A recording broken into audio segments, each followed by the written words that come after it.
সম্মানিত দর্শক শ্রোতা ভাই এবং বোনেরা, ভারত বাংলাদেশকে কোন দৃষ্টিকোণ থেকে দেখে সাম্প্রতিক একটা ঘটনায় তার প্রমাণ পাওয়া যায়। সেটা হলো আগামী সেপ্টেম্বরে ভারতের রাজধানী নয়াদিল্লিতে অনুষ্ঠিত হতে যাচ্ছে ব্রিক্স সম্মেলন। এটা কিন্তু বিমস্টেকের কোনো দক্ষিণ পূর্ব এশীয় যে সংস্থা, অর্থনৈতিক জোট, এর কোনো সম্মেলন নয়। অথচ বাংলাদেশের প্রধানমন্ত্রী জনাব তারেক রহমানকে সেখানে দাওয়াত দেওয়া হয়েছে বিমস্টেকের চেয়ারম্যান হিসেবে। তার মানে বাংলাদেশের প্রধানমন্ত্রী যদি দিল্লিতে যানও, তাহলে তাকে বিমস্টেকের চেয়ারপারসন হিসেবে সম্মেলনে অংশগ্রহণ করতে হবে। প্রধানমন্ত্রীদের আসনে উনি কোনো ঠাঁই পাবেন না। বিমস্টেকের সদস্য রাষ্ট্রগুলোর হয়তো স্থান হবে দ্বিতীয় বা তৃতীয় লাইনে।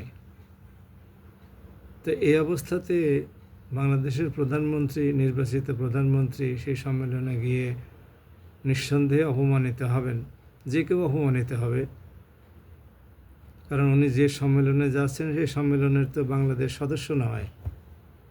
কাজে ওনাকে তো বাংলাদেশের প্রধানমন্ত্রী হিসেবে পর্যবেক্ষক রাষ্ট্রের মর্যাদায় দাওয়াত দেওয়া যেত।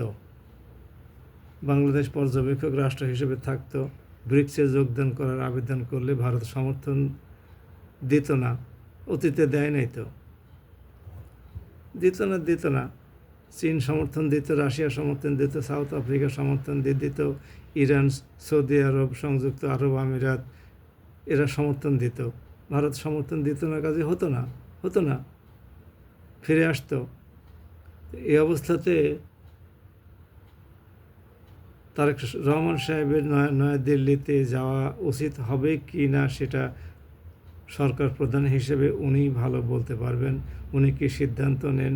তবে আমাদের একটা নিজস্ব বক্তব্য আছে, সেটা হলো এই: ওনাকে বাংলাদেশের প্রধানমন্ত্রী হিসেবে পর্যবেক্ষক রাষ্ট্রের মর্যাদায় দাওয়াত দিলেই কেবলমাত্র ওনার ভারত সফরে যাওয়া উচিত। আর যদি ভারত সরকারের প্রধানমন্ত্রীর সাথে সাক্ষাতের কোনো বিষয় থাকে, তাহলে সেটা ব্রিক্স সম্মেলনের পরেও তো যাওয়া যেতে পারে।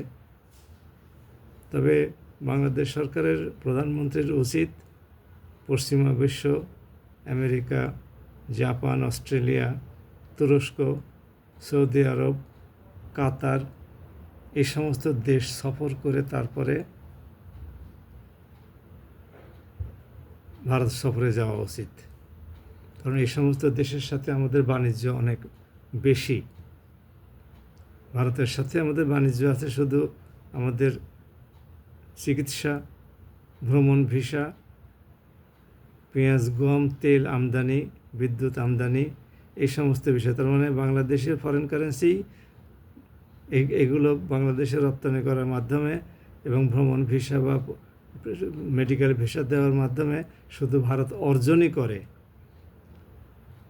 আমাদের দেশে তেমন বিনিয়োগও করে না। আবার আমাদের বিপদ আপদে ভারত কোনো সময় ওই বন্যা হলে 100 টন চাল দেয়, এ সমস্তগুলো করে। যাই হোক, আমাদের প্রধানমন্ত্রী সিদ্ধান্ত নেবেন। উনি নিঃসন্দেহে আমাদের নির্বাচিত প্রধানমন্ত্রী এবং তার একটা উচ্চ পর্যায়ের অত্যন্ত জ্ঞানী গুণী উপদেষ্টা পরিষদ আছে, মন্ত্রী পরিষদ আছে, বিরোধী দল আছে, সুশীল সমাজ আছে, বুদ্ধিজীবী আছে, সরকারের প্রশাসন আছে, তাদের পররাষ্ট্র মন্ত্রণালয় আছে। তাদের সাথে কথাবার্তা বলে উনি কী সিদ্ধান্ত নেন, আমরা সেদিকে অপেক্ষা করলাম। তবে আমরা আবার বলছি যে ওনাকে অবশ্যই বাংলাদেশের প্রধানমন্ত্রী হিসেবে দাওয়াত দিতে হবে এবং উনি সেখানে প্রধানমন্ত্রী হিসেবে যাবেন। সেখানে ভারতের প্রধানমন্ত্রী তাকে বিমানবন্দরে অভ্যর্থনা জানাবেন এবং ফিরে আসার সময় বিমানবন্দরে তাকে বিদায় সম্বর্ধনা জানাবেন। এই সমস্ত শর্তগুলো আমাদের এই সফরের প্রোটোকলে থাকা উচিত। তবেই কেবলমাত্র তাঁর যাওয়া উচিত, অন্যথায় যাওয়া উচিত না।